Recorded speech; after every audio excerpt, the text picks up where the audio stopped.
waterfall Komo on Akoma FM of September, about 2 months ago, and a beto just said the sachet water producers up to sachet water move to 30 pesos. Until Nanka Park, retail size will be about a pack. No, pack cannot be 70 pesos. That's about 3 cities. Yes, 7 cities. Yes. Now, Meno Casa CCA 2 months on, yes, not 200% at the about 60 pesos. And the question is that within every 2 months, FM. not just say yeah, 2 more, the next 2 more beko nsuo could do 1 Ghana cedis. Nsuo one sachet faba sachet baako to so our Facebook page therefore mo hwe say any baako say yini say kurawa o tono 1 Ghana cedis by the end of this year or early next year. So nsuo we you pay nsuo say ayi baako ekome anom basa de da hwe uyi baako de kura maami therefore ye kura maami. Say 60 pesos effective today. Akoma FM. Ghana Akoma FM. Say the asasu nim faso okra biem. And sabe first pa na we na say 2 na 20 pesos. And we 50 pesos cry it mama ensa. Yes, we 50 pesos and that was beginning of this year. 50 pesos it me ma nsuo ni ensa. Nanka in the park no nyina was 3 cities. 3 Ghana cedis. And then you are buying the pack how much? 10 Ghana cedis. Auntie, invariably no, a woman say, a woman 30. And you see at the back with Akoma FM. Let's say, one, omo yen in such a way so omo be 2 atone. Almost be nya bibi kakra wo so. Okay. Because of the big fridge mu. Obe to electricity bill. Obe sound there. Go to 70. Obe go to 7 cities. 7 cities. Now for now no dey we are also hearing some be 2 makwa amana ko do 10 Ghana cedis. That is the pack. Therefore ensuo ba ko ye dawe sisi and enran so may I say various pump. Oh yeah. Ya to fuel mu. Aye. Enra me ya say because am miniska. Na miniska me ho am de kwakoto fuel no. Nti we do on man to Akoma FM. Na mbi so mo say nyambo metumi abo kina no pa. Na mo de ama me enra price ana no so. The one can ye kura. Jama utiri bom. No so always got to the Yumre because on channel pa near atum. And very interesting to know say see a liter of fuel e will go about 14 cedis. 14 cedis. A liter. Yes, a liter. So enche bia na che say ye keka koyanim. Ye beto petrol 1 gallon about 100 Ghana cedis. No, a liter of Akoma FM. of super. Yes. Is about 17 point something. And as at enra. Yeah. Ebinu mo tono share for tono 16 cedis 50 pesos. And na go for the me bisa no mo so omo de do mo share tum na 13 cedis 80 pesos thereabout. In terms of betum ene. So it should be more now. A diesel a liter, 23 cedis 49 pesos. Yes. That one of these total engines. Okay. Until that is effective 1st November. Hey. And until watch this. Akoma FM. 17.99. Hey. For petrol and 23.49 for diesel. So Kofi, literally it means at the end of the day no you better know 1 gallon about 80 cedis 95 pesos. We are there. Hey! We are there. 80 cedis 95 pesos. We are there. We are there. Okay. For just a gallon. Okay, so other station is 16.35. Projected in other station. So we join here on Facebook page.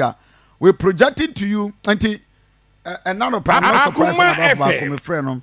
Also, I packing a car with you. Oh, Kofi. Na me hu ntem kwasa ka. Mafaka krama.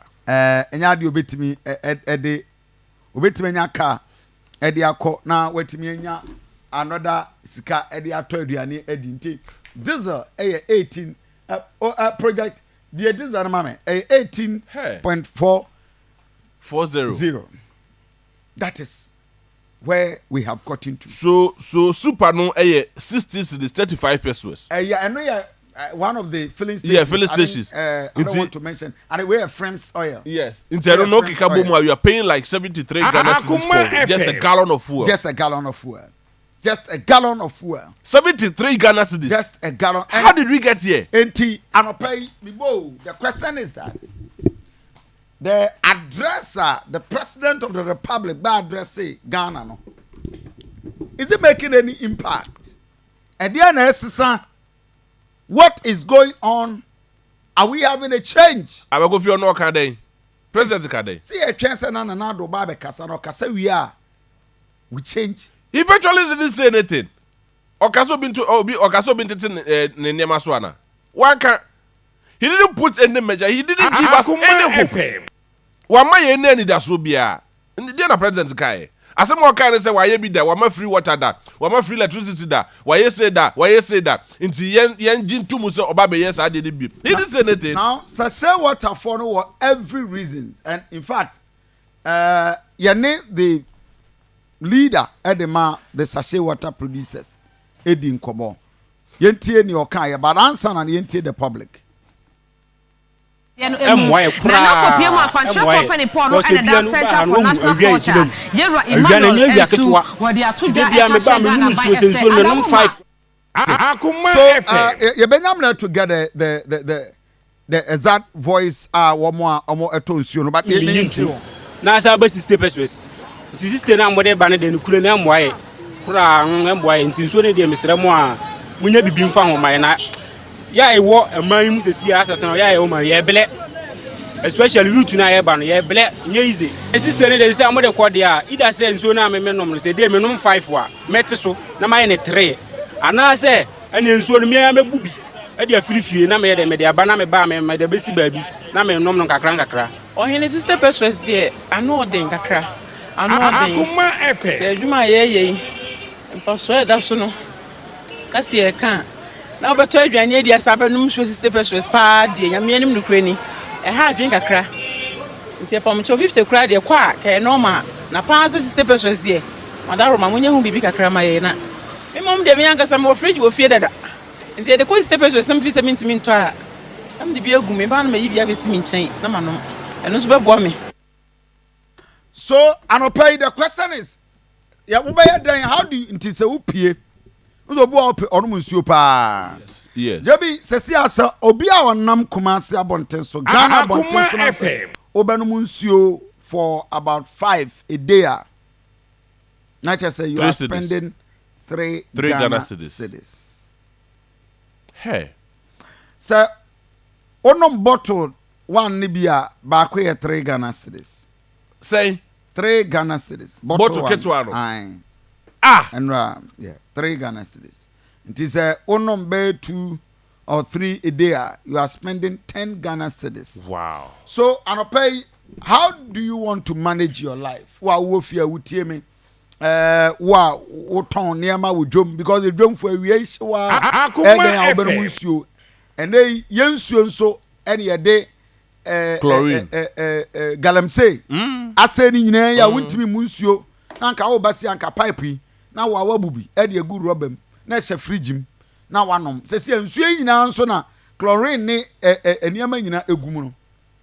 Nti se ye ka se oman ye nyina ya hwe ye ni anya careful. We have a country where we have no hope as a Ghanaian. Nti wonam everything we scan on hu ni ode ye. Opa na ne kura ne dia wode ko no. Facebook page say ode nsuo akwa ese cocaine na Ghana. And that is where 60 the pesos country is getting to. And you will need 60 pesos. Anti adwana nti isi afie nkwala na oto sase water no bisi ho a omu yi ba ko na omu akaso na omu de asi ho na omu akaso na omu de asi a nkwala na ye fa obi ayi ne de We go head this mo adwuma da ho. so no you see Jebi problem I tell no nkwala na ye fa ketwa no koyi na ekura no na wakeka na wahwehwe gu a nye wa de akwa koto atwere no pananso akwa koyi nye no so akwato atwene na cha say Akoma FM. But Kofi is very disturbing because akatria oje na nra is the same akatria oje na so it means to say sisi enema bo akosoro. Yeah. Now what is going to happen? Ade na nra akatria oje na nra no oje na ne ade na ade kwakoto no ade ne bo akosoro. It means to say Sedanka akatria no betimi aso up to even 30 days. Now you are looking at even 20 days or even less. Because enema na ode to no enema ne bo ayedin a shoot akosoro by more than 10% or 20% or probably 30%. Into 30% no who yi sika ne more e dey ato ade keto e Akoma sika na okuta no so no na okuta. And sometimes that is why I disagree with people saying say emebru no ye destiny, we should put our destiny in our own hands. And I keep saying that the environment na ye dey destiny be kura no and I see ye betu anamobi no environment na nye so conducive enough. Environment, we haven't created that enabling environment for businesses or for people to move around freely and do their work. Ye nema to send ye sub in producer ye sika so ni ehun ye de sika na ye But say it sika so ewen ekom na dey Kofi sika na wen ye sika so Akoma Republic said ye sika so ekom dey now anope who your youth now I'm disappointed. Be afei na wo ba be pay adwuma is asa we 1,000 Ghana cedis a month. Kofi 1,000 dey na de be over spend about 500 cedis for your TNT. Now we are one munsuo be 100 Ghana cedis for the month. Now what to boss ye di be 300 Ghana cedis. How? We na de chirika. Kofi 300 Ghana cedis who go did say? I say sa na just udi no. Na just say dey be di 1 cedi. E dey be so be dis 10 cedis so 1 cedi. Over bono 001.